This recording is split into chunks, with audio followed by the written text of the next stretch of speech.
Les nouveaux MacBook Pro 14 et 16 pouces avec la puce M1 Pro et M1X viennent tout juste de sortir et du coup une petite vidéo guide d'achat s'impose. Mais bon, avant de commencer, pensez à vous abonner si ce n'est pas encore fait, surtout si vous aimez les produits Apple. Je pense que ça sera rentabilisé, surtout que c'est gratuit donc c'est pas très difficile à rentabiliser.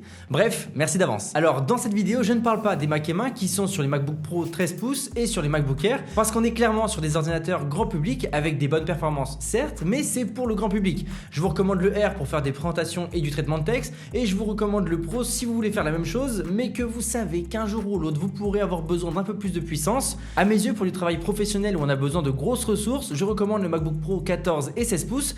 Et on va commencer tout de suite en parlant des différences de ces deux modèles. D'ailleurs, je tenais juste à vous dire que si vous voulez un antivirus sur Mac, j'ai une promo sur antivirus que j'utilise, qui est juste en bas en description, donc n'hésitez pas à profiter de l'offre. Et pour ceux qui ne savent pas à quoi sert un antivirus, j'en ai fait une vidéo complète, mais en gros, ça permet de protéger vos données comme vos mots de passe ou vos coordonnées bancaires. Et donc, croyez-moi que c'est assez vite rentabilisé. Et d'ailleurs, vu que c'est un lien d'affiliation, n'hésitez pas à passer par mon lien, comme ça vous m'aiderez à faire suivre la chaîne. Bref, revenons à nos MacBook Pro. On sait qu'historiquement chez Apple, on a la version 16 pouces qui est la plus puissante et on a la 13 pouces qui est puissante mais qui est un petit peu en retrait par rapport à la version plus grande.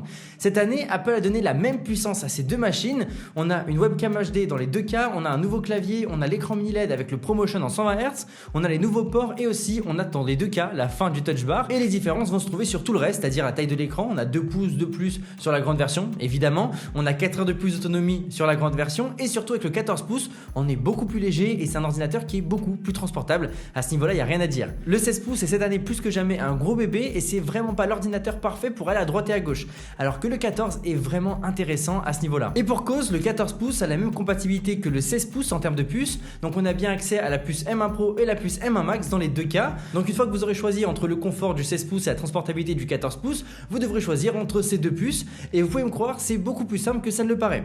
Il faut savoir que la puce M1 Pro de base du 14 pouces a 2 cœurs de moins que la M1 Pro de base sur le 16 pouces. On perd donc 2 cœurs de performance et c'est vrai que d'après les benchmarks, c'est quelque chose de notable, même si malgré les 2 cœurs en moins, il est toujours très puissant. Vraiment, il n'y a pas trop de soucis à ce niveau-là. Mais si on compare juste la puce M1 Pro à la puce M1 Max, on peut voir qu'en termes de CPU, on a les mêmes performances. Là où ça va changer, ça va être sur la partie graphique. La M1 Max a des statistiques monumentales. On a littéralement 2 fois plus de cœurs en GPU, mais je tiens à dire que c'est tellement puissant que ça va servir à très peu de personnes. Là où il y a un pur intérêt à prendre la puce M1 Max, ça va être pour augmenter la RAM de l'ordinateur. La Pro nous limite à 32 Go de RAM, alors que la Max nous permet d'aller jusqu'à 64 Go, ce qui, couplé à l'efficience qu'apportent les Mac, est juste dérisoire. Surtout que la RAM est unifiée au processeur, donc les performances sont encore une fois décuplées par rapport à un PC qui aurait 64 Go de RAM en barrette en mode normal quoi. Pour vous donner un exemple, l'année dernière, j'ai réussi à faire des montages sur Premiere avec la puce M1 et c'est petit 8 Go de RAM, alors que sur un PC normal avec 8 Go de RAM et avec cette caméra, j'aurais clairement jamais réussi. On a aussi 2 fois plus de vitesse de transfert avec la version Max, ce qui est juste incroyable, mais pas forcément nécessaire. Par contre, ce qui peut être intéressant, c'est que sur la version Max, on a la possibilité de mettre jusqu'à 4 écrans externes, alors que sur la version Pro, on ne peut en mettre que 2. Et c'est vrai que ça peut être intéressant, mais je ne sais pas vraiment qui a besoin de 4 écrans externes. Peut-être des gars qui travaillent en bourse, des gars qui font beaucoup de 3D ou des montages hollywoodiens, mais certainement pas Monsieur Tout le Monde ou Monsieur le Freelance qui fait des projets à droite et à gauche. Si vous voulez mon avis, la version M1 Pro suffit pour 99% de la population, sauf si vous êtes dans le cas où vous avez besoin d'écrans supplémentaires, où vous avez besoin d'énormément de RAM parce que vous travaillez sur de gros projets, vous faites beaucoup de choses en même temps. Mais si vous avez besoin de la puce M1 Max, vous saurez qu'il vous faut la puce M1 Max. Et pour tous ceux qui ont des doutes comme moi par exemple, sachez que la puce M1 Pro vous suffira largement.